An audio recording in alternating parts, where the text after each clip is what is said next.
Facet Nation were approached by our client to build them a big 3D projected robot face for an event called Seduction.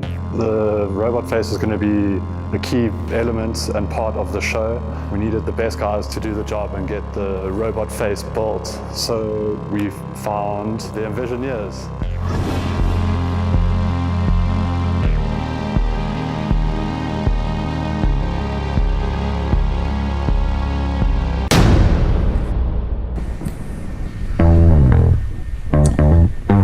To create this gigantic head, we have to divide this job into 3 parts.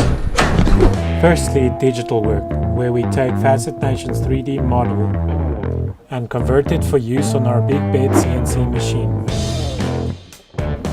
We are also slicing the model into 10 pieces because of the sheer size. The second step would be to cut the shapes out of high-grade polystyrene sheets.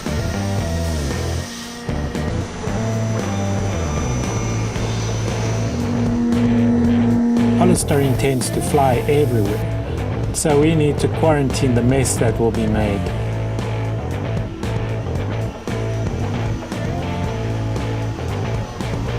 After that, all the different shapes will be glued together, finished by hand, painted, and attached to a solid wood backing board for secure mounting on the stage trussing.